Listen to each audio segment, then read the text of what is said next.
안녕하세요. 저는 중국에서 전통 사극 의상을 만드는 의상 디자이너 장텐이라고 합니다. 어릴 적부터 수도 없이 들어온 말이 있습니다. 바로 한국은 우리 중국을 모방해서 먹고 사는 나라이며 문화적 뿌리는 전부 중국에 있다는 것입니다. 그래서 저는 한국에 대해서 굳이 관심조차 가질 필요가 없다고 생각해 왔습니다. 항상 어딜 가든 우리 중국 대륙의 방대한 자원과 웅장한 역사, 어느 민족이든 결국 한족 문화에 동화된다는 사실을 마치 자명한 이치인 양 자랑스럽게 떠벌리고 다녔습니다. 하지만 얼마 전부터 심기가 매우 불편해지는 사건이 있었습니다. 바로 한국에서 만든 남한산성이라는 영화 때문이었습니다. 병자호란 시기에 청나라가 조선을 굴복시킨 내용을 다룬 작품이었는데 저로서는 한국이 얼마나 치욕적인 패배를 당했는지 잘 알 텐데 이걸 굳이 영화로 만들었다고 자랑까지 한다고 이해할 수 없었죠. 더 황당한 건 그 영화로 인해 중국 온라인 커뮤니티가 한족과 만주족 사이의 갈등으로 시끄러워졌다는 사실이었습니다. 저는 처음엔 아니, 한국인이 뭔데 우리 내부를 이간질해라며 코웃음 쳤습니다. 그리고 시간이 지날수록 이 문제가 제 예상과 달리 엄청나게 커졌습니다. 만주족이 조상들의 정체성을 되찾겠다며 목소리를 높이고 한족들은 결국 너희 만주족이 중원을 함부로 침탈한 것이라면서 서로 다툼이 벌어진 겁니다. 저는 갑자기 이런 혼란을 초래한 한국이 눈의 가시처럼 보였습니다. 특히 제가 의상 디자이너로 일하다 보니 만주족과 한족의 복식 차이 문제까지 언급되는 걸 보게 되었는데 거기서도 원흉은 남한산성 영화라는 말이 끊임없이 돌았죠. 한복이 사실 만주포가 원류다 아니다. 한복은 명나라 복식을 계승한 것이니 만주족과 무관하다 등 별별 논쟁이 오갔고 저는 결국 한국이 의도적으로 우리 중국 문화의 정통성을 흐트려 놓으려는 거다라는 생각을 떨칠 수가 없었습니다. 그래서 제가 직접 나서서 온라인상에서 남한산성을 맹비난한 적이 있었습니다. 한국은 우리를 베끼기만 하는 나라면서 이제 와서 자기네 굴욕사를 영웅 담인 양 영화로 만들고 그것을 이용해 만주족과 한족 간의 분란까지 야기한다라고 말이죠. 처음에는 꽤 호응이 있었습니다. 반한 감정이 짙은 일부 중국 네티즌들이 맞다. 한국이 예로부터 속임수를 잘 써서 우리 것을 도둑질해 왔다라며 저를 칭송했거든요. 하지만 동시에 저를 조롱하거나 비판하는 이들도 많았습니다. 너는 영화를 제대로 본 적이나 있느냐? 거기서 한국이 청나라를 야만이라고 비난만 하는 게 아니다. 오히려 조선의 무력함을 적나라하게 보여주면서 만주족이 강대했다는 걸 인정하고 있지 않느냐. 그런데 왜 전부 한국 탓을 하느냐라는 댓글들이 쇄도했고 저는 점차 궁지에 몰리기 시작했습니다. 그러다 결국 이참에 내가 한국에 직접 가겠다라는 마음을 먹게 됐습니다. 솔직히 이전까지 저는 한국을 전혀 가볼 필요조차 없다고 생각했는데 이번에는 꼭 확인해야 한다는 생각이 들었습니다. 그 남한산성이라는 곳에 내가 직접 가서 우리 중국에 대한 왜곡된 인식을 바로잡아주고 싶었고 그 영화를 만든 측근들이나 의상팀이 있으면 붙잡고 따지고 싶었습니다. 너희가 감히 중국의 역사적 사실을 왜곡하고 만주족과 한족을 이간질하고 있지 않느냐라고요. 그렇게 저는 모든 준비를 마쳤습니다. 물론 지인들 중 몇은 괜히 가봤자 더 비웃음만 당한다라며 말렸지만 한편으로는 한국이 얼마나 낙후된 나라인지 직접 보고 오겠다라는 마음도 컸습니다. 사실 전 머릿속에 늘 들어있던 공식이 있었습니다. 한국은 인터넷에서 그렇게 번지르르해 보여도 실제로는 아직도 중국 대도시만큼 발전되지 못했고 거리는 오래된 건물 투성이에 교통도 불편하고 뭐든 후진국스러운 모습을 하고 있을 거라는 편견 말이죠. 하지만 막상 인천공항에 내린 순간부터 머릿속이 조금 혼란스러워지기 시작했습니다. 공항 시설부터 저를 당황하게 만들었습니다. 이게 뭐야? 비행기에서 내려서 공항을 둘러보는데 굉장히 깔끔하고 체계적이잖아. 시설은 머련하고 안내 시스템도 전자기기로 완비돼 있고 정돈된 분위기가 이런 건 그냥 서양 공항 수준 같은데 저는 안색이 살짝 굳어졌습니다. 뭐 이 정도면 우리 중국 대형 공항들도 다 가진 시설이긴 하지. 그래도 한국이 이걸 언제부터 이렇게 갖춰놨지라는 생각이 스쳤습니다. 입국 심사를 받으면서도 느꼈습니다. 중국어 표지판도 군데군데 보이는데 예전 한국에 대한 제 이미지와 달리 꽤 세련돼 보였습니다. 여직원들 유니폼도 깔끔하고 모든 과정이 상당히 빠르고 효율적으로 진행되더군요. 한편으로는 그래도 베이징이나 상하이 공항이 더 크고 화려한 건 당연하니 여기서 움츠릴 필요는 없어라고 스스로 마음을 다잡았습니다. 이건 그냥 인천이라는 곳의 특이한 경우일 뿐일 거야 라고도 위안했습니다. 그런데 공항 밖으로 나오자마자 저는 또 한 번 충격을 받았습니다. 저는 원래 한국은 지하철이나 버스도 낙후된 구석이 많을 거다라고 생각했습니다. 그런데 놀랍게도 지하철 통로부터가 아주 깨끗하고 표 사는 방식도 자동화돼 있으며 전광판 안내까지 착실하게 깔려 있었습니다. 뭐야? 이건 우리 중국 대도시들이 몇 년 전부터나 도입한 시스템 아니야?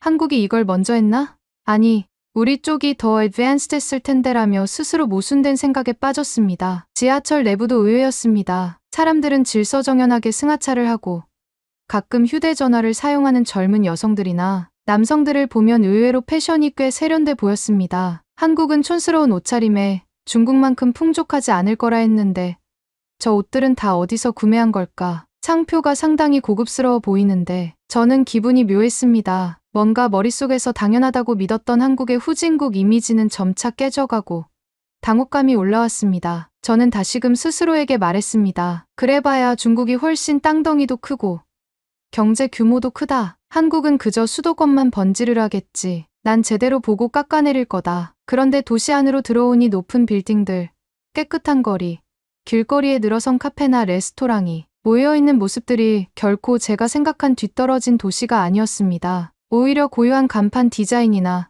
간단한 표지 문구들이 눈에 띄게 예쁘고 깔끔하게 정돈돼 있더군요. 마침 저를 맞이해주겠다는 지인이 있어서 그를 만나 잠시 이동할 때는 택시를 탔습니다. 그 택시는 전부 카드 결제가 가능했고 내부도 깔끔했습니다. 길거리를 둘러보니 현대식 차량들도 많았고 최신 전기차들도 제법 보였습니다. 사실 저는 이때부터 서서히 자괴감을 느끼기 시작했습니다. 뭐야, 여기가 진짜 내가 떠올리던 그 빈곤하고 낡은 한국이 맞나? 아니, 분명 듣기로는 한국이 그렇게 잘 나가진 않는다고 했는데 계속해서 이동하다 보니 길에는 패셔너블한 젊은이들이 왕왕 눈에 띄었습니다. 특히 대학생쯤으로 보이는 사람들이 입고 다니는 옷차림, 화장법, 액세서리 등은 오히려 세련된 감각이 느껴졌습니다. 이게 다 어디서 온 돈일까? 그래도 우리 중국이 훨씬 부유하고 소비력도 크지 않나? 한국은 작은 나라인데라고 변명처럼 생각해봤지만 막상 제 눈앞에 펼쳐진 현실은 제 머릿속에 박제돼 있던 한국의 초라함과 너무 달랐습니다. 그러다 결국 제가 한국을 온 목적을 본격적으로 수행하기 위해 마침내 남한산성으로 향했습니다. 원래는 현장 답사를 해서 도대체 이 치욕적인 역사를 어떻게 미화하고 있는지 두 눈으로 확인하려고 했습니다. 그리고 가능하다면 영화 제작진이 방문했다던 장소나 촬영 흔적을 찾아내서 그 담당자들을 만나보고 싶었죠. 남한산성에 도착하기 위해 지하철과 버스를 번갈아 탔는데 또 한 번 놀랐습니다. 지하철로는 어느 정도 가는지 알겠는데 버스 정류장마다 전자 안내판이 있고 도착 예정 시각이 정확히 뜨잖아. 이거 중국에서도 제대로 안 되는 곳 많다는데 한국은 벌써 이렇게 해두었나. 저는 공연히 속이 쓰렸습니다. 이건 분명 제가 무시하고 있던 한국이 제법 인프라가 잘 구축되어 있다는 증거였으니까요. 남한산성에 도착해서 주변을 둘러보니 생각보다 관리는 깔끔하고 체계적으로 되어 있었습니다. 성벽 길을 따라 걸어가는 사람들도 꽤 많았고 외국인으로 보이는 관광객도 여기저기 눈에 띄었습니다. 지역 특산물을 파는 가게들이나 안내 데스크도 있었고 특히 역사 해설을 해주는 프로그램도 있어 보였습니다. 저는 중국의 만리장성이 훨씬 거대하고 위대하다. 여기 남한산성은 그저 작고 볼품없는 산성 아니냐라며 속으로 깎아내렸지만 실제로 성벽 위를 걸어보니 생각보다 경관이 좋고 곳곳에 붙은 설명문도 꽤 체계적이더군요. 여기서 제 눈에 띈 건 안내 센터 앞에서 외국 관광객들에게 열심히 설명해주는 어떤 나이 지긋한 분이었습니다. 호칭을 뭐라고 해야 할지 모르겠지만 사람들이 편하게 할아버지라 부르는 듯했습니다. 성 내부의 역사 자료와 전시물을 보여주면서 당시 병자호란과 남한산성의 기능, 조선 왕실과 신하들이 어떤 절망적인 선택을 했는지 등을 자세히 설명하고 있더군요. 저는 바로 달려갔습니다. 그리고 억눌렀던 분노를 그 할아버지에게 쏟아냈습니다. 여기 조선왕이 청나라에 굴복했다는 역사적 사실은 인정하는 겁니까? 그런데 왜 한국은 이걸로 영화를 만들어서 우리 중국이 마치 야만처럼 묘사되도록 만들었습니까? 영어로 말해야 하나, 한국어로 말해야 하나 잠시 헷갈렸는데 우선 한국어를 간단히 구사할 줄 아는 지인이 있어 통역을 부탁해가며 항의를 했습니다. 그 할아버지는 처음엔 저를 이상하게 보더니 아니 당신은 중국 사람인가? 대체 왜 조선 역사를 이래라 저래라 합니까? 라고 되물었습니다. 저는 더욱 목소리를 높였습니다. 조선은 원래 우리 중국 명나라, 청나라로 이어지는 대국의 신하처럼 굴복해 살아온 나라 아닙니까? 이번 영화로 인해 우리 중국 내부 민족 갈등까지 생기고 있다 말입니다. 왜 당신네가 만든 영화 때문에 우리 중국이 시끄러워져야 합니까? 할아버지는 혀를 끌끌 차며 웃더니 대체 무슨 말을 그렇게 함부로 하나. 병자호란 시기는 조선에게 치욕스러웠지만 그 사실을 숨기지 않고 영화로 만든 거다. 중국 내부 문제라는 건 당신들 사정이지. 여기가 왜 관여하겠나. 그리고 야만인이 뭐니 하는 표현은 우리가 할 말이 아니고 역사적 팩트를 재현했을 뿐이다라고 대응했습니다. 저는 너무 어이가 없어. 그게 다 감정적으로 조선을 미화하고 청나라를 야만으로 묘사한 것 아니냐며 몰아붙였습니다. 그러자 할아버지는 짧게 한숨을 쉬더니 예상치 못할 만큼 많은 자료들을 꺼내놓기 시작했습니다. 그 중에는 병자호란 당시의 각종 기록과 고증을 토대로 한 책자, 간단히 번역된 문헌 발췌 등이 있었습니다. 그리고 저에게 그걸 하나씩 설명해 주려 했죠. 조선이 굴복한 건 명백한 사실인데 여기 남한산성에서 몇 달 동안 버티다가 결국 청태종에게 항복한 거다. 영화에서도 그 지점을 자세히 다뤘고 조선이 얼마나 무력했는지를 낱낱이 드러낸다. 그런데 어디가 조선을 미화했다고 하나. 게다가 청나라를 야만으로 묘사한 장면은 없다. 오히려 조선이 당시 전략적으로나 국력면에서 얼마나 뒤처졌는지 나타내는 장면이 많다. 저는 말이 막혔습니다. 왜냐하면 실제로도 남한산성을 본 사람들 중 상당수가 이 영화에서 조선을 너무 처절하게 그렸다고 했다는 말을 언뜻 들은 적이 있었거든요. 제가 이 할아버지에게 계속 반박하려고 했지만 뭘 근거로 해야 할지 막막해졌습니다. 괜히 입만 열면 제 무지함이 들통날 것 같아 안절부절 못했죠. 그래서 저는 슬쩍 화제를 돌렸습니다. 그래도 어쨌든 이 영화를 보는 중국인 입장에서는 이게 청나라를 부정적으로 그리고 있다고 받아들일 수 있다고요. 그리고 한국 사람들이 만주족을 비웃거나 그런 식으로 우리 역사를 왜곡하는 것도 많지 않습니까? 할아버지는 코웃음을 치며 말했습니다. 조선이 원래 만주나 대륙 세력에 시달려왔으니 악감정이 있을 수 있다고는 보네. 그렇지만 이 영화가 그걸 부추긴다고 하는 건 억지다. 조선이 어려운 처지였고 결국 선택의 여지가 없었다는 걸 보여줄 뿐이다. 그리고 만주족을 무조건 야만으로 묘사하기보다 조선 조정이 얼마나 고립됐는지를 강조한다는 게 오히려 정설이다. 저는 더 이상 그 할아버지와 말싸움을 하고 싶지 않았습니다. 괜히 몇 마디라도 더 하면 제 무식만 들통날 것 같은 느낌이 강하게 들었으니까요. 특히 그가 꺼내놓은 역사 자료와 고증에 근거한 이야기들은 제가 전혀 예상치 못한 것들이 많았습니다. 아니, 한국이 이렇게 자료를 치밀하게 정리해놨다고? 이걸로 조선이 치욕당한 역사를 굳이 숨기지 않고 열심히 연구했단 말이야? 저는 경악했습니다. 결국 저는 뒷목만 잡으며 무슨 소리인지 모르겠고 어쨌든 우리 중국을 함부로 건드려선 안 된다고 쏘아붙인 뒤 황급히 돌아섰습니다. 옆에서 구경하던 몇몇 관광객들이 저를 힐끗힐끗 보더군요. 순간 얼굴이 화끈거렸습니다. 어쩐지 제가 스스로 더 민망해진 꼴이 되었으니까요. 그 후에는 남한산성 일대에 당시 병자호란 관련 자료를 전시해놓은 곳을 둘러봤습니다. 이곳에도 청나라와 조선의 관계를 설명하는 패널들이 있었는데 대체로 조선이 치욕을 당해 항복했다는 사실을 있는 그대로 적어놓았더군요. 뭔가 제가 상상했던 것처럼 조선이 매우 영광스럽고 청나라가 야만이라고 매도하는 문구는 찾아보기 어려웠습니다. 이쯤 되니 기분이 더욱 묘해졌습니다. 그러면 도대체 왜 우리 중국 네티즌들은 만주족과 한족이 남한산성 영화 때문에 싸움이 났다고들 하는 거지? 정말 이 영화가 야만 대문명 같은 이분법적으로 그렸다면 여기도 그런 내용이 나와야 정상 아닌가 하고 궁금해졌습니다. 저는 한국인들도 구경하고 있는 전시물을 보다 말고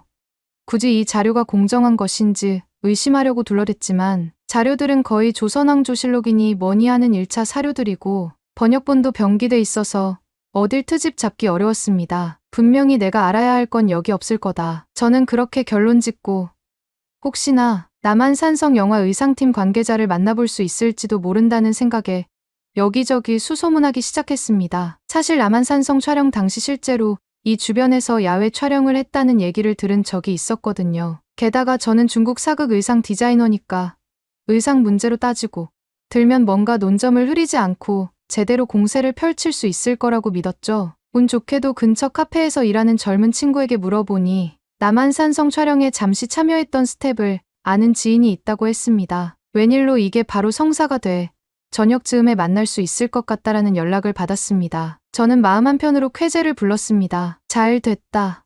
드디어 한국 의상팀이 어떻게 만주족 복식을 망쳐놨고 왜 청나라가 마치 야만의 집단처럼 묘사된 것인지 그들의 잘못을 지적할 기회가 생긴 거다. 약속 시간이 되어 찾은 장소는 남한산성 아래쪽에 위치한 의상팀 관계자가 자주 간다는 소규모 작업실이었습니다. 그 사람은 30이 좀 넘은 듯 보였고 자기소개를 간단히 하더군요. 저는 통역을 도움받으며 제 신분을 밝혔습니다. 나는 중국에서 전통 사극 의상 디자이너로 일하고 있다. 그리고 너희 한국이 만든 남한산성 영화를 보고 상당히 불쾌해진 중국인의 한 사람이다. 그 의상팀 관계자는 썩 달갑지 않은 표정을 지었습니다. 왜 불쾌하다는 거죠? 우리는 조선시대 배경의 영화를 만들었고 당시 상황에 맞춘 한복과 병사 의상을 재현했을 뿐인데요. 저는 바로 맞받아쳤습니다. 왜 한복이라고 합니까? 한복은 사실 명나라 복식이 뿌리고 만주족 복식이 결합된 거라는 설도 많습니다. 그런데 당신네는 전부 한국 고유 전통이라 하고 심지어 청나라를 만주족의 나라라고 칭하며 함부로 묘사했잖습니까? 당연히 우리 중국인 입장에서는 눈 뜨고 볼 수 없는 모욕입니다. 그러자 그 사람은 코웃음을 치며 대답했습니다. 도대체 어디서 그런 이상한 이야기를 듣고 오셨는지 모르겠지만 한복의 뿌리를 논하는 문제와 영화에서 청나라를 만주족의 나라라고 표현한 것은 별개의 문제입니다. 병자호란 당시에는 분명 청이 후금에서 발전해온 만주족 중심 세력이었잖습니까? 그건 역사적 사실입니다. 우리가 무슨 조작을 했다는 거죠. 저는 갑자기 말문이 막혔습니다. 왜냐하면 후금, 청나라는 확실히 만주족이 주도했던 건 사실이고 그걸 부정하기는 어려웠으니까요. 그래도 제 자존심을 지켜야 했습니다. 아니, 그래서 저희 중국 내부에서 지금 한족과 만주족 갈등이 생겼잖습니까? 당신네 영화가 괜히 만주족 역사를 들쑤셔놓고 한족에게는 명나라의 명분만 강조해서 결론적으로 갈등을 부추기는 꼴이 된다고요. 의상팀 관계자는 살짝 황당하다는 듯 고개를 저었습니다. 저희가 명나라를 미화하거나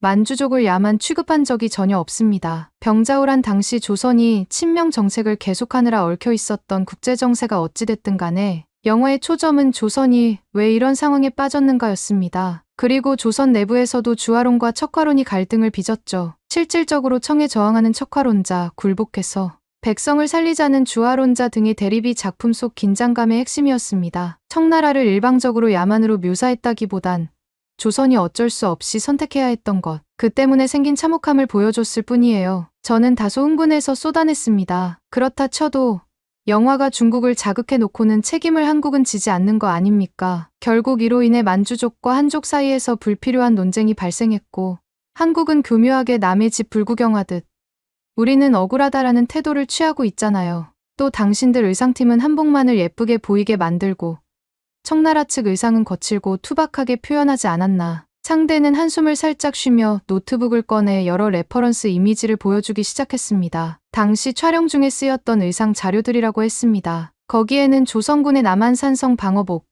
조선 관리들의 관복, 그리고 청군 복장이 뒤섞여 있었는데 솔직히 제 눈에도 청군 의상이 그렇게 허술해 보이지는 않았습니다. 오히려 병사들의 갑옷은 묵직한 질감으로 고증에 맞춰 잘 만들어져 보였고 색감도 적절해 보였습니다. 보시다시피 우리는 청군 의상을 일부러 이상하게 왜곡하지 않았습니다. 당시 기록에 근거해 나름대로 고증을 했고 영화 전체 톤에 맞춰서 조명과 색 보정을 적용했을 뿐입니다. 오히려 조선 쪽이 더 낡고 허술한 면모를 부각시켰습니다. 왜냐하면 그게 병자호란 당시 조선의 상황을 나타내는 데 필요했으니까요. 저는 뭔가 더 반박하고 싶었지만 솔직히 이미 보여주는 자료에서 크게 잘못된 부분은 찾기 어려웠습니다. 그럼 왜 한푸라고 하지 않고 한복이라고 칭합니까? 어차피 모든 복식은 우리 중국이 원료 아닌가요? 하고 궁색하게 물었더니 상대는 씁쓸한 표정을 지으며 말했습니다. 말 그대로 한복은 조선시대 한반도 민간과 왕실에서 착용하던 옷의 총칭입니다. 그 명칭은 한국에서 부르는 고유 명칭이고 한푸와는 발생 시기가 완전히 다르죠. 한푸는 중원 한족의 전통 복식을 말하는 것이고 조선은 명나라의 영향을 받았다고 하지만 동시에 고유의 형태를 발전시켜 왔습니다. 이건 표절 문제라기보다 동아시아 전반이 서로 영향을 주고받은 역사적 산물입니다. 그런데 왜 한국이 우리의 것을 훔쳤다고 하시나? 아무래도 좀 편향된 생각 아닌가요? 그 말을 듣자 저는 더 이상 참을 수 없었습니다. 당신네 한국이 맨날 이런 식으로 자기들만의 역사성을 주장하고 결국 서양인들한테는 우리가 오리지널이라고 홍보하니 중국이 분노하는 것 아니오. 만주족도 결국 중화의 일부였는데 당신네는 그걸 자꾸 별개의 민족 세력처럼 부각시키고 그 갈등을 부추겨 우리 중국을 이간질하고 있어. 상대는 어이없다는 듯 웃으며 답했습니다. 만주족은 엄연히 조선 입장에선 외세였고 당시에는 그 세력으로부터 굴욕을 당했으니 어쩔 수 없이 만주족 중심 국가로 표현할 수밖에 없었겠죠. 그게 어떻게 갈등을 부추기는 행위가 되죠. 그리고 중화의 일부라고는 해도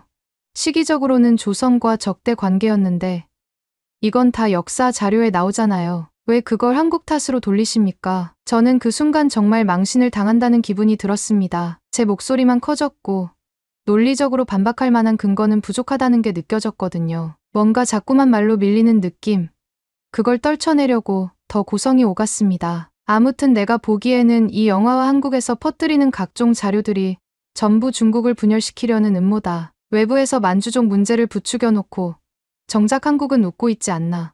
당신들도 알 거다. 지금 중국 네티즌들이 한족과 만주족이 서로 싸우고 있다는 사실을. 상대는 씁쓸하게 대답했습니다. 글쎄요. 한국 사람들 대부분은 병자호라는 조선의 치욕으로 알고 있고 이 영화를 통해 우리 스스로를 반성하는 부분이 더 큰 걸로 아는데요. 중국 분들이 내부 갈등을 느낀다면 그건 이미 존재하던 문제일 겁니다. 한국이 일부러 그걸 노렸다고 생각하는 건 너무 억측이 아닌가 싶네요. 그리고 솔직히 만주족 복장 고증도 저희가 중국 쪽 자료를 참고해서 열심히 연구했거든요. 별도로 억하심정을 품거나 야만으로 묘사하려고 하지는 않았습니다. 그 순간 제 얼굴이 화끈 달아오르며 결국 더 할 말이 없어졌습니다. 대체 뭘로 어떻게 반박을 해야 할지 감조차 잡히지 않았으니까요. 설상가상으로 이 의상팀 관계자는 저를 힐끔 보더니 마무리하듯 이렇게 말했습니다. 역사는 하나의 사실입니다. 어떤 민족이든 영광과 치욕이 있기 마련이죠. 병자호라는 조선에게는 굴욕적인 패배였고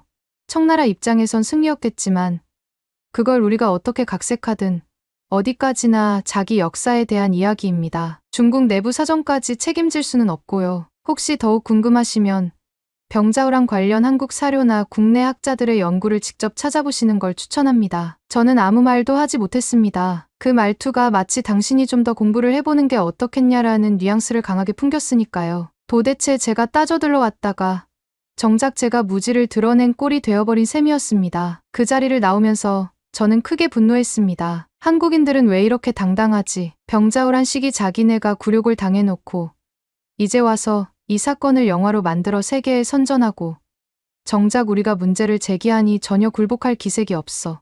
오히려 우리는 우리의 역사를 재조명할 뿐이라는 태도라니 억울함과 자괴감이 동시에 몰려왔습니다. 이 나라가 왜 이렇게 발전해 있는지, 사람들은 또 왜 이렇게 자신감이 넘치는지, 게다가 남한산성 할아버지나 의상팀 관계자를 만나면서 느낀 건 뭔가 탄탄하게 자료를 준비하고 자기네 역사를 파고들면서도 결코 무조건적인 역사 왜곡이나 자화자찬이 아니라 있는 사실 그대로 드러내려 노력한다는 인상이었습니다.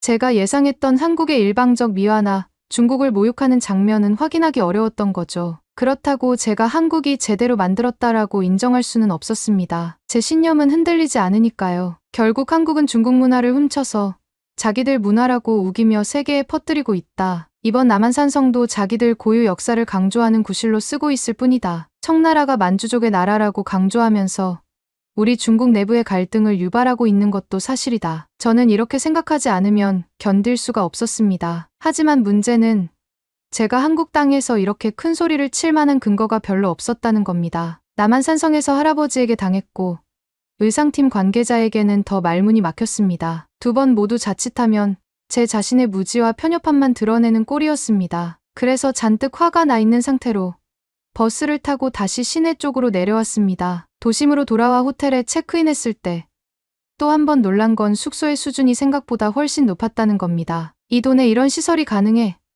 한국이 이렇게나 발전해 있다고? 하는 생각에 불쾌함마저 느껴졌습니다. 제가 원했던 그림은 한국이라는 나라가 어딜 가나 누추하고 낡아서 제가 마음껏 비웃을 수 있는 풍경이었는데 실제로는 오히려 세련된 곳이 많다는 사실이 거슬릴 정도였습니다. 저는 호텔방 안에서 지인과 함께 맥주를 마시며 분노를 토했습니다. 한국은 분명 다른 나라들을 속이는데 능숙하다. 실제로는 중국한테 배울 것밖에 없는 후진국이면서 자신들을 포장하는 실력이 뛰어난 거다. 이들은 수출용 콘텐츠로 남한산성 같은 영화를 만들고 전 세계를 현혹시킨다. 그 와중에 우리 중국은 인터널 컨플릭트를 부추기고 있다. 그 지인은 마지못해 제 말을 들어주다가 조심스럽게 제게 충고했습니다. 장태니, 나도 중국인으로서 한국이 밉게 보일 때가 많지만 직접 와서 보니 현실은 좀 다르지 않나. 오히려 우리는 최근 급격한 발전을 해왔지만 이 사람들이 몇십 년 전부터 차근차근 정비해 놓은 부분이 있다는 걸 체감하게 된다. 또 남한산성 영화를 보면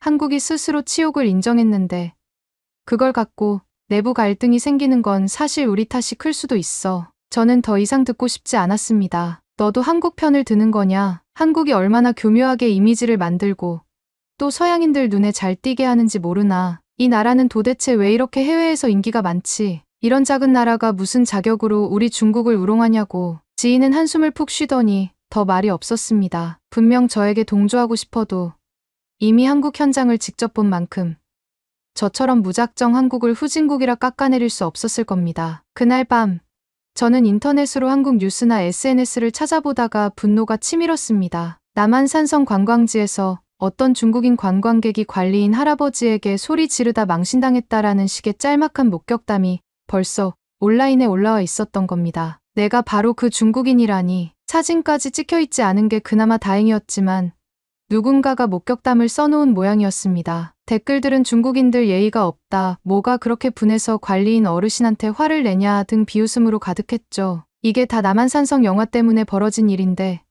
정작 한국인들은 뻔뻔하게 우리를 비난한다 이 말이야. 저는 스스로에게 그렇게 중얼거렸습니다. 사실 내 잘못이나 무지 탓이 아니라는 핑계를 대고 싶었기 때문입니다. 다음 날 아침에도 호텔에서 로비를 지나다니며 주변 사람들 모습을 유심히 보았는데 어딜 봐도 후진국스러운 분위기는 찾기 어려웠습니다. 오히려 호텔 직원들의 친절함과 전문성이 돋보였고 앞에서 대기 중인 택시 기사들도 너무나 친절하게 목적지를 안내해 주더군요. 모든 것이 제가 원하던 낙후된 한국과는 거리가 멀었습니다. 결국 저는 더 머물러 봤자 기분만 상할 것 같아 일정을 애초 계획보다 앞당겨 귀국하기로 했습니다. 공항으로 돌아가며 다시 지하철을 탔을 때 깨끗한 승강장과 편리한 자동 안내 시스템 그리고 정숙한 분위기에 또 한 번 무한해졌습니다. 한국 애들은 왜 이리 질서를 잘 지키는 거지? 우리 중국도 인구가 많고 복잡해서 그렇다지만 이 정도면 어쩐지 비교가 된다. 인천공항에 도착해 출국 수속을 밟으면서도 승객 편의를 위해 곳곳에 배치된 직원들과 잘 갖춰진 시설물을 보고 내심 씁쓸했습니다. 그래도 베이징 국제공항이 더 크고 더 의리의리하지 않나. 쓸데없이 한국이 잘해놨으니 내가 괜히 오히려 기가 죽지. 공항에서 비행기를 기다리며 저는 다시 한번 만주족과 한족의 갈등을 떠올렸습니다. 남한산성이 저지른 짓이 크다. 만약 이 영화가 없었다면 우리가 왜 내부적으로 분란을 겪어야 하지도 않았을 텐데. 하지만 그 생각과 동시에 남한산성 현장과 한국 의상팀에게 망신당한 기억이 떠올라 스스로 자책하게 되었습니다. 나는 의상 디자이너로서 뭔가 한국의 허점을 드러내고 싶었는데 정작 내가 무식한 사람 취급만 받았지. 탑승 게이트 앞에서 저는 한국 상품들을 전시해놓은 면세점 코너를 지나쳤는데 각종 화장품과 전자기기가 눈길을 끌었습니다. 광고 영상 속 한국 연예인들은 세련된 이미지를 내뿜고 있었고 외국인 관광객들은 열심히 쇼핑을 하고 있었습니다. 이 나라가 어쩌다가 이렇게 세계인에게 인정받게 된 건지 어이가 없다.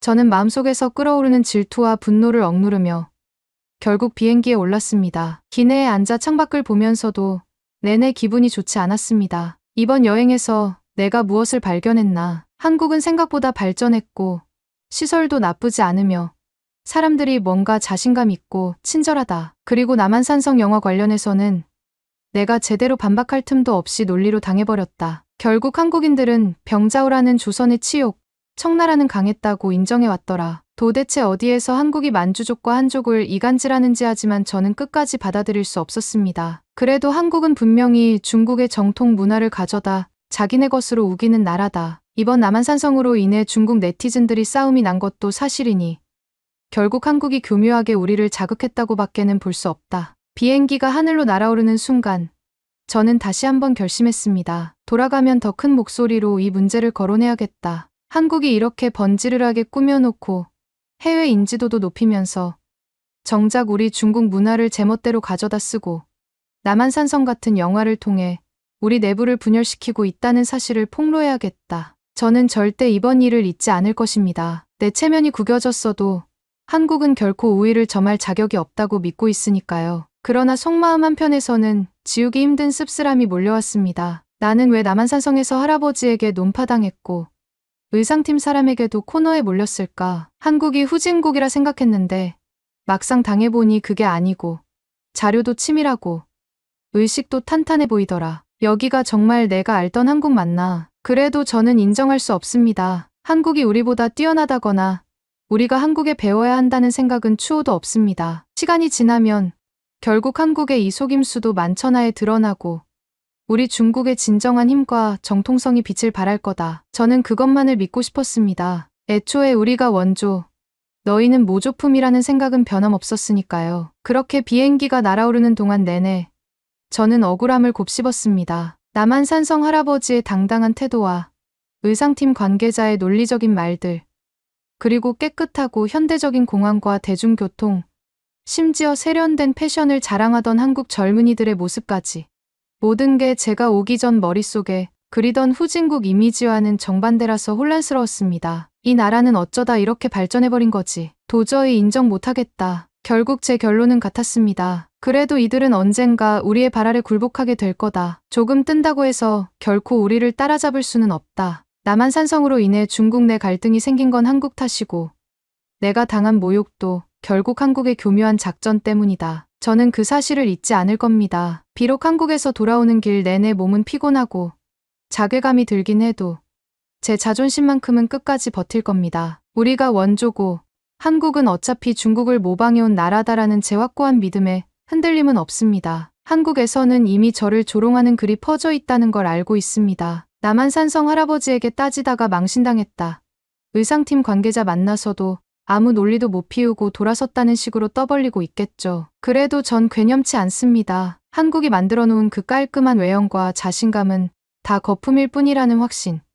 그리고 제 나라 중국이 더 크고 강대하다는 사실을 부정할 사람은 없을 테니까요. 중요한 건 제가 앞으로도 계속 남한산성 영화가 왜 문제가 되는지를 말해줄 거라는 점입니다. 제가 의상 디자이너로서 한국 사극의 오류를 파헤치고 만주족 복식을 어설프게 표현한 걸 찾아내서 폭로하면 언젠가는 한국의 잘못을 드러낼 기회를 잡을 수도 있겠죠. 그리고 한국이 우리 문화를 얼마나 표절해 왔는지도 끝까지 따지겠습니다. 남한산성에서 할아버지에게, 의상팀에게 뻔뻔하게 도전장을 내밀었지만 일단 지금은 타격이 심합니다. 그래도 인정할 수 없습니다. 한국이 조금 발전해 있어 보이는 건 전부 포장이고 남한산성이라는 영화 역시 조선을 결국 미화하기 위한 전략이 분명합니다. 조선을 조금 비참하게 보여주더라도 결국 우리는 치욕도 감당할 만큼 성숙한 민족이라는 식으로 어필하는 거라고요. 그렇게 저는 귀국했습니다. 그리고 절대 잊지 않을 겁니다. 남한산성으로 인해 제가 당한 굴욕,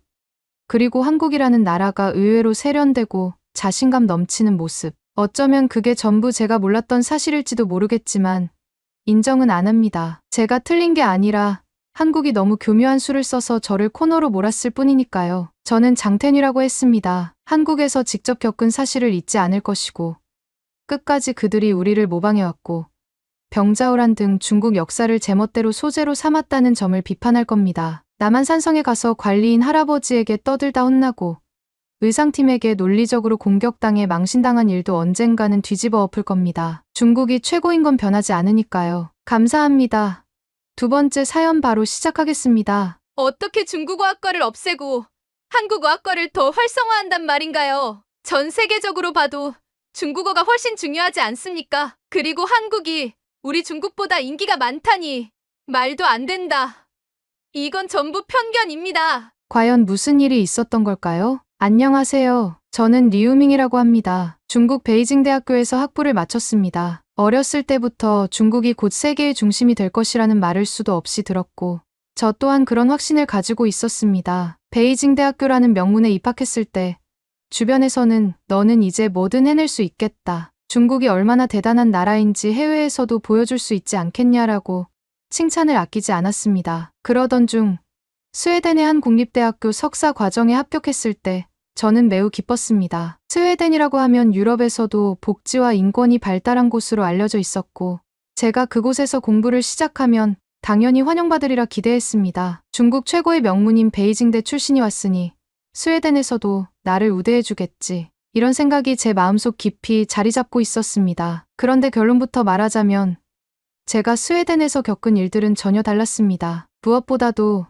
제가 가장 참기 어려웠던 건 한국인들과의 비교였습니다. 저는 역사 속에서 한국이 우리 중국의 속국처럼 여겨져 왔고 규모나 영향력을 따져도 중국이 압도적이라고 믿어왔는데 스웨덴에서는 오히려 한국인이 매너도 좋고 호감도 높은 동양인처럼 대접받고 저는 무시당하고 비판받는 상황이 자꾸만 벌어졌습니다. 저는 그 사실이 특히 억울하고 자존심이 상했습니다. 장시간 비행을 마치고 저는 스웨덴 아를란다 공항에 도착했습니다. 이미 오랜 비행에 지쳐서 빨리 짐을 찾아 기숙사로 이동하고 싶었지만 입국 심사 줄이 꽤 길었습니다. 그런데 제가 기다리는 걸 몹시 싫어하는 성격이라 맨 뒤로 갈 엄두가 나지 않았습니다. 마침 중간에 허술해 보이는 틈이 보여 슬쩍 끼어들었습니다. 그런데 곧 뒤에서 어떤 스웨덴인이 저를 불러 세우며 왜 순서를 어기는지 따져 물었습니다. 저는 순간 당황했습니다. 중국에서는 사람이 붐비는 곳에서 틈새가 보이면 상대적으로 조금 끼어드는 것이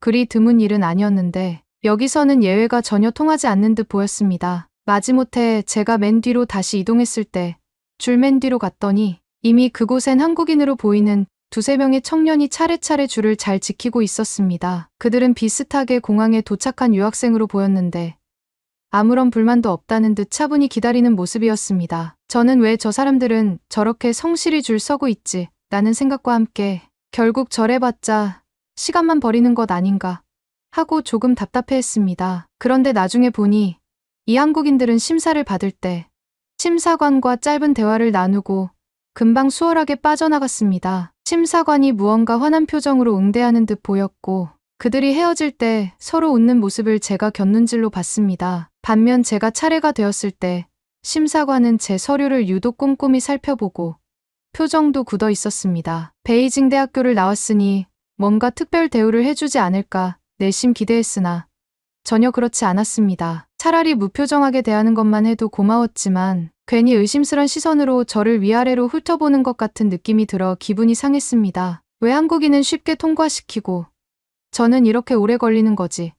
싶은 분노가 피어올랐습니다. 힘들게 입국 심사를 마치고 수화물을 찾으러 갔는데 카트를 구하기가 쉽지 않았습니다. 멀리서 보니 누군가 쓰다 놓은 듯한 카트 한 대가 있길래 제가 그걸 얼른 끌고 왔습니다. 그런데 잠시 뒤 한 서양인 여성이 제게 다가와서 왜 본인의 카트를 함부로 가져가느냐고 노려보았습니다. 저는 다시 한번 당황했습니다. 그녀는 방금 카트를 잡아둔 뒤 잠시 자리를 비웠을 뿐이었던 것입니다. 제가 미안하다고 말은 했지만 그녀가 짜증내면서 무심한 시선을 던지고 갔고 주변 몇몇 사람들이 저를 힐끔힐끔 보았습니다. 그때 어딘가에서 한국어가 들려서 돌아보니 한국인 몇 명이 짐을 가지런히 챙겨가며 자기들끼리 약간 웃으며 대화를 나누고 있었습니다. 그들을 향해 직원들이 정상적 절차라는 듯 간단한 안내를 해주고 있었죠. 당시 저는 왜 하필 공항에서 이런 사소한 일로 망신을 당해야 하나라는 생각이 들었습니다. 중국인이라는 이유로 벌써부터 이상한 인상을 주는 건 아닐까 걱정이 됐고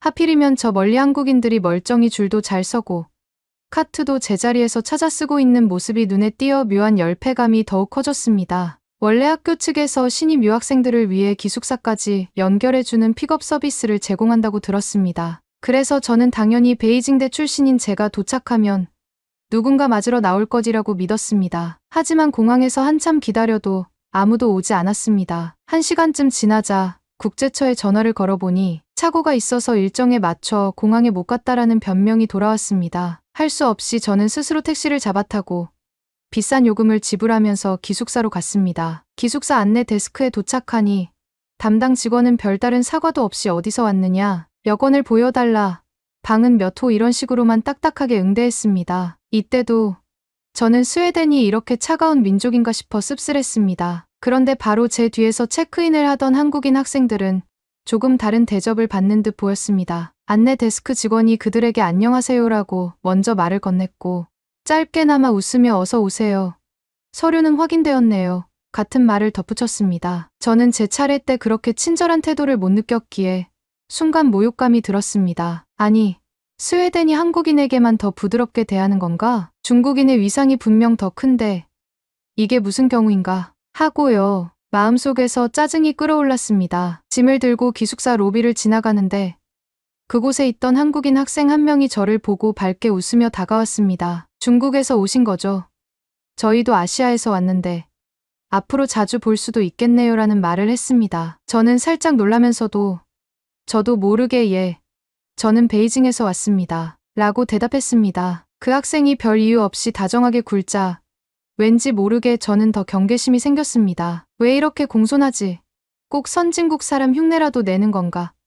하는 삐딱한 감정이 들었습니다. 더구나 바로 조금 전 안내 데스크 직원이 한국인들을 더 친절하게 대하는 것 같았던 기억 때문에 스웨덴에선 한국을 더 우호적으로 보고 중국은 별로인가 라는 추측이 떠올라서 괜히 기분이 언짢았습니다. 한국이 예전 역사로 볼 땐 분명 중국의 속국 같은 존재였는데 여기서는 거꾸로 된 상황이 벌어진단 말인가. 이런 생각이 머리를 채웠습니다. 개강 전에 학교 행정실에서 여러 절차를 밟아야 했습니다. 학생증을 발급받으러 갔는데 줄이 무척 길었습니다. 줄 끝에 서 있는 사람들을 보니 한국인 학생도 포함되어 보였고 또 몇 명의 다른 외국인 학생들도 있었습니다. 저는 기다리는 걸 정말 싫어했기에 자연스럽게 중간쯤에 비집고 들어갔습니다. 그런데 앞에서 기다리던 스웨덴 여학생이 갑자기 크게 항의했습니다. 줄을 어기면 안 된다라는 뉘앙스였습니다. 모두가 저를 노려보니 낯이 뜨거워졌지만 제가 조금만 봐달라며 버텼습니다. 그러자 이 여학생이 강하게 반발해서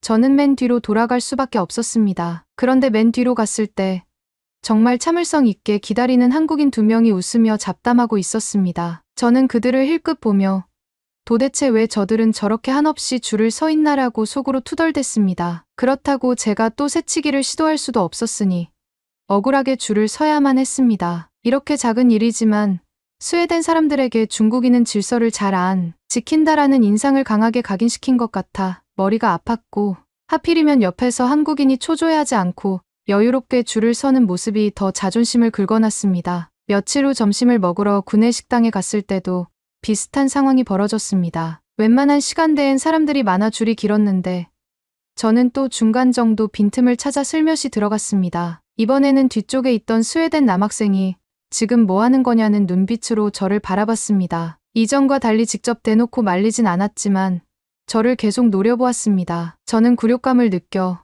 금방이라도 폭발할 것 같았으나 괜히 더 큰 시비가 날까 두려워서 한 걸음 물러나야 했습니다. 그러고는 맨 뒤쪽으로 돌아갔는데 또 거기에 한국인 유학생들이 있었습니다. 제가 힐끗 보니 그들은 서로에게 이 식당, 음식이 어떤지 등에 대해 담소를 나누며 전혀 불만 없는 얼굴이었습니다. 저는 질서를 지키는 게 좋다고 주장하는 그들의 태도가 이상하게 제게는 지나치게 모범적인 척하는 것처럼 보였습니다. 속으로 우리 중국이 훨씬 더 큰 나라이고 경제력도 큰데 이런 줄 같은 건 조금씩 융통성 있게 끼어들 수 있는 거 아닌가? 한국인들은 왜 저렇게 답답하게 살지? 라고 꼬여진 마음으로 비난했습니다. 하지만 그것도 잠시 정말 내가 잘못된 건가?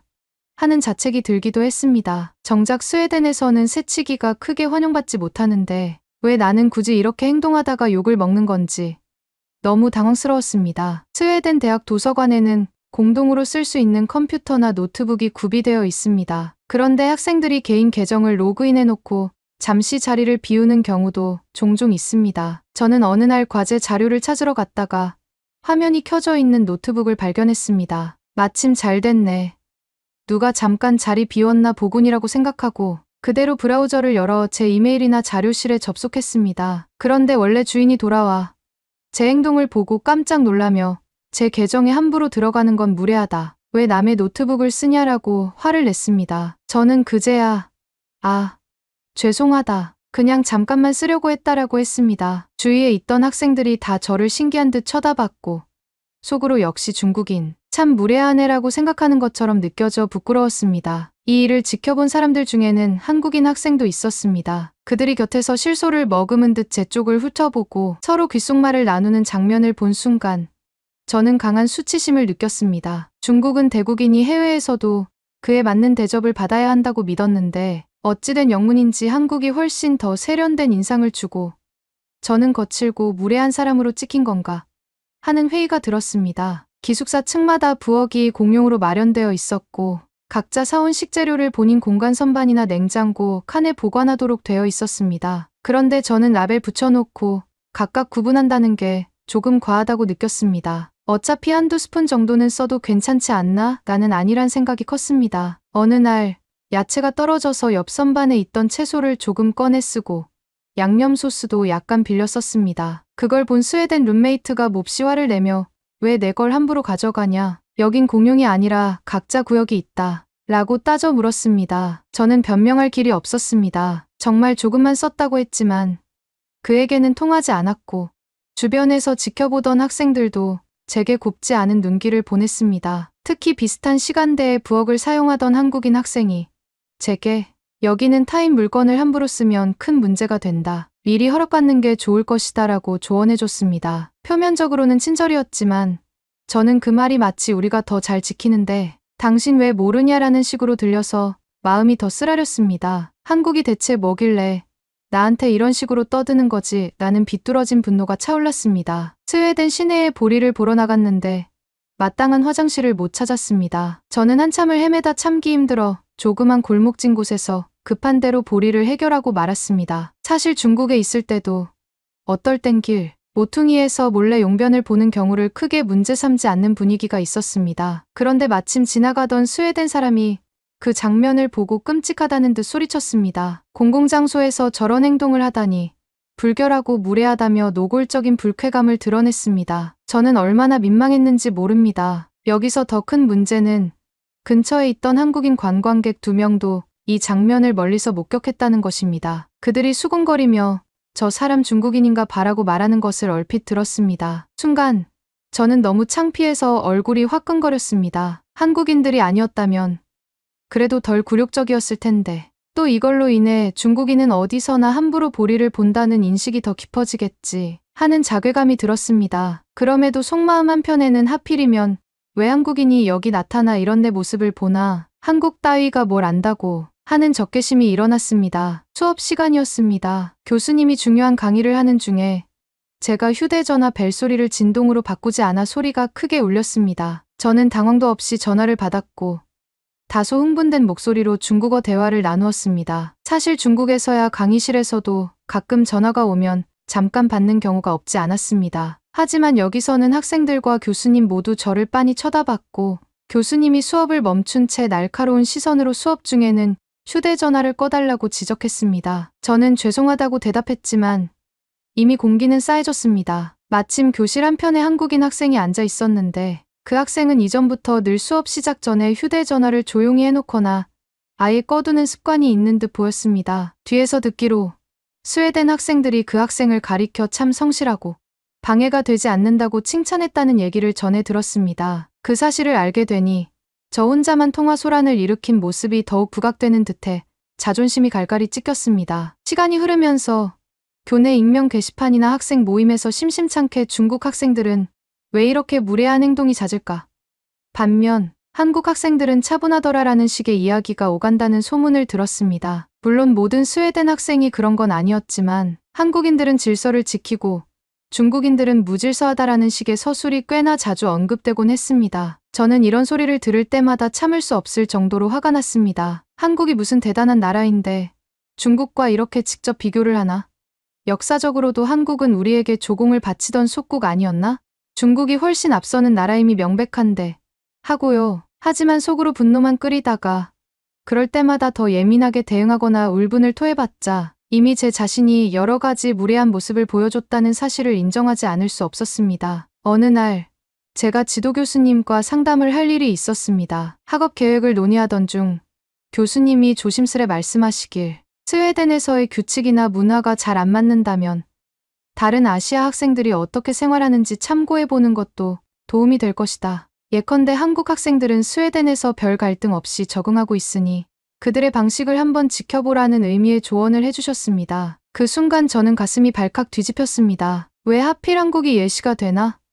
중국이 훨씬 큰 나라이고 역사적으로 우월했던 국가인데 내가 왜 그들을 보고 배워야 한단 말인가? 하고 억울했습니다. 그래도 교수님 앞에서 함부로 대들 수는 없어 알겠습니다라고 대답했지만 속으로는 화가 머리끝까지 치솟았습니다. 학기가 중반을 넘어갈 무렵 교내에 충격적인 소식이 돌았습니다. 중국어학과가 폐지될 예정이다. 이유인즉슨 최근 스웨덴 중국 사이 외교 갈등이 심해지고 지원자도 급감하여 더 이상 독립적인 학과 운영이 어렵다는 겁니다. 반면 한국어학과는 학생 수가 증가해 오히려 규모가 커지고 있다는 이야기가 들렸습니다. 저는 이 소식을 접하고 마치 뒤통수를 세게 맞은 기분이었습니다. 어떻게 중국어학과를 없애고 한국어학과를 더 활성화한단 말인가? 전 세계적으로 봐도 중국어가 훨씬 중요하지 않은가?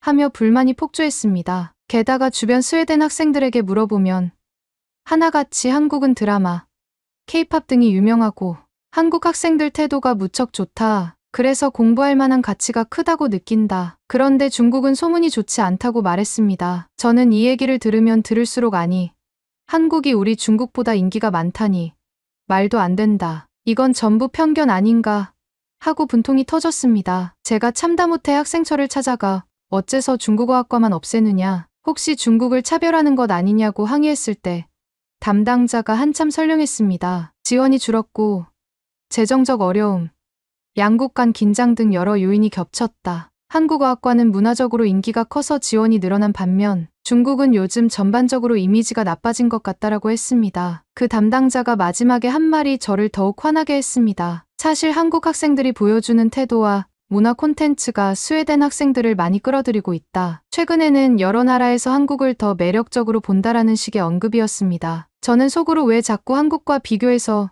중국이 밀리는 식으로 말하는 거냐, 한국은 원래 중국 발치나 좁혀보던 조그만 나라 아니냐라고 외치고 싶었습니다. 하지만 앞에서 감정을 폭발시키면 제가 더 이상해질까 봐 참았습니다. 어느 세미나 시간에 서로 다른 문화권, 학생들이 어떻게 스웨덴 생활에 적응하는가 라는 주제로 토론하는 기회가 있었습니다. 많은 학생이 한국 예시를 들며 한국인들이 비교적 질서를 잘 지키고 전통도 유지하면서 국제사회와 조화롭게 교류하는 듯하다고 칭찬했습니다. 누군가가 반면 중국인들은 공공장소에서 무례를 범하거나 줄 서는 규칙을 어겨 문제를 일으키는 사례를 자주 본다고 직접 말하자 저는 더 이상 참지 못하고 발언했습니다. 중국은 인구도 훨씬 많고 동양 문명의 정수를 갖춘 나라다. 사소한 몇몇 사례로 전체를 일반화하는 건 옳지 않다. 그러나 돌아온 대답은 그렇다면 왜 한국 같은 나라에서는 그런 불미스러운 소문이 잘 안 들리나? 라는 반론이었습니다. 그 순간 저는 울컥했습니다. 한국은 역사적으로도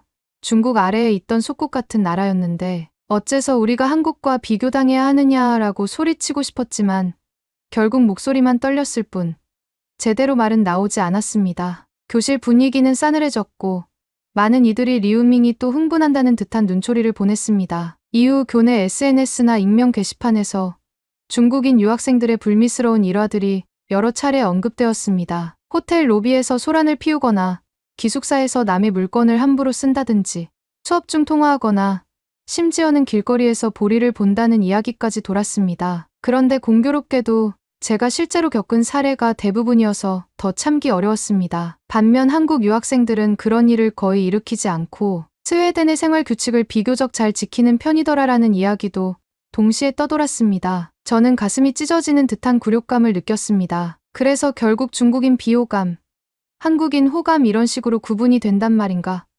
말도 안 되는 세상 아닌가? 어느 날 복도에서 스웨덴 학생들이 자기가 본 중국인 무질서에 대한 얘기를 하며 웃고 있었습니다. 저는 지나가다 듣고 참다 못해 끼어들어 그거 일부 사례일 뿐인데 왜 중국 전체를 일반화하느냐라고 따졌습니다. 그 학생들은 처음에 당황하다가 한 명이 한국 친구들은 그런 사례가 거의 없는데 중국에서는 왜 자꾸 이런 일이 일어날까 궁금할 뿐이라고 대답했습니다. 그 순간 저는 울분이 차올라 거의 고함치듯 말했습니다. 왜 자꾸 한국을 예로 드나? 한국은 중국의 역사적 속국이었고 우리보다 작은 나라다. 그런데 여기서 한국을 선진적으로 치켜세우고 중국을 뒤떨어진 존재로 보는 건 어이가 없다. 분위기가 아주 험악해졌습니다. 주위 사람들이 다가와 왜 갑자기 화를 내느냐?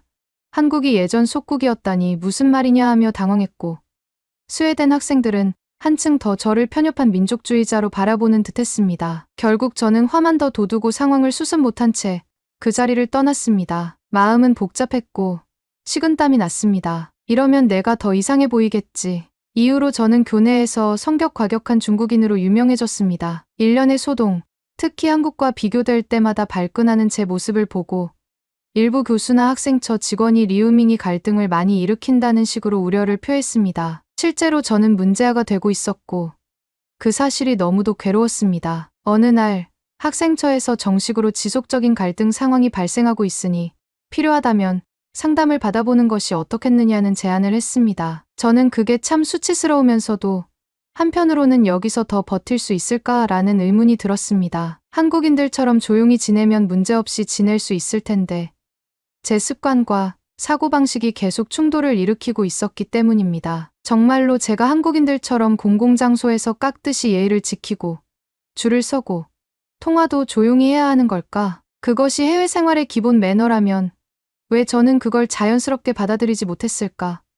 한국인들이나 다른 나라 학생들은 그게 어렵지 않게 보이는 듯한데 저는 왜 매번 거부감이 드는 걸까? 저는 베이징대 시절에도 중국의 문화가 최고라고 믿었고 어느 나라든 중국인이 가면 대접해줘야 한다는 식으로 생각했습니다. 그런데 스웨덴에 와보니 사람들이 기대하는 매너와 규칙이 제가 익숙했던 것들과 전혀 달랐습니다. 줄을 서는 것, 타인 물건을 절대 침범하지 않는 것, 조용함을 지키는 것 등.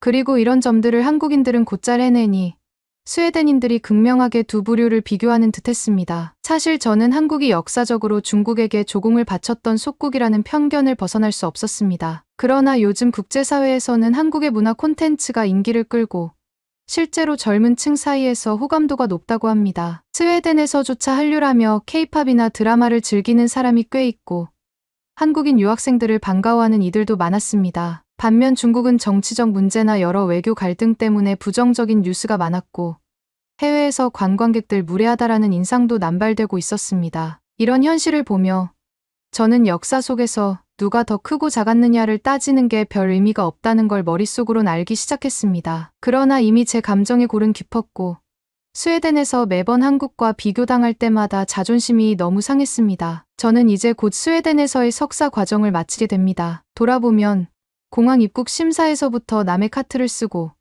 기숙사 부엌에서 남의 재료를 몰래 가져다 쓰고 수업 중에 큰 소리로 통화하고 길거리에서 용병까지 보며 모든 안 좋은 사례는 전부 다 해본 것 같습니다. 그때마다 한국인들과 비교되어 이래서 중국인이 문제다라는 말을 숱하게 들어야 했습니다. 중국의 속국인 한국과 비교당하는 건 도저히 참을 수 없다고 분노했지만 사실 그런 역사적 위계가 지금 해외에서 얼마나 의미 있는지 의문입니다. 현실은 스웨덴인들이 한국 학생들은 조용히 규칙을 지키고 중국 학생들은 소란을 일으킨다는 인식으로 구분하고 있었고 저는 스스로 그 인식을 강화하는 쪽에 기여했던 셈입니다. 지금 와서 후회한다 해도 이미 지나간 일이니 저는 그저 이 경험을 토대로 중국인으로서 해외에서 어떻게 행동해야 할지에 대한 교훈을 얻었다고 생각하기로 했습니다. 한국이든 다른 어떤 나라든 해외에서는 상대 문화를 존중하고 질서와 규칙을 스스로 지켜야 대접받을 수 있습니다. 중국이 대국이라는 이유만으로 어디서든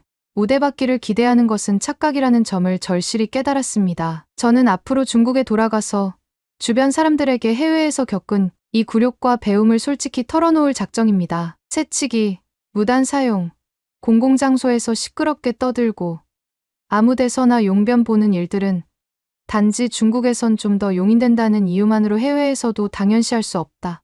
이런 사실들을 적극적으로 알리고 싶습니다. 그래야 저 같은 불편함과 갈등을 다른 중국인 유학생들이 반복하지 않을 테니까요. 언젠가 중국과 한국, 그리고 세계 여러 나라가 서로를 제대로 이해하고 이렇게 억울하거나 무례한 비교 없이 모두가 대등하게 어울릴 수 있길 바랍니다. 하지만 그 첫걸음은 결국 우리 각자가 국제적 매너를 지키고 문화를 이해하려는 노력임을 저는 스웨덴 땅에서 뼈저리게 체험했습니다. 그래서 스웨덴 유학 마지막 날 가방을 싸면서 저는 이렇게 중얼거렸습니다. 한국을 속국이라 여기며 함부로 무시하던 내가 여기서는 오히려 한국보다 부족한 태도를 보였구나. 부끄럽지만 이것이 내 진짜 모습이었다. 이 자각이 제게는 뼈아프면서도 한편으로는 무언가를 배우게 해준 귀중한 경험이 되었다고 믿습니다.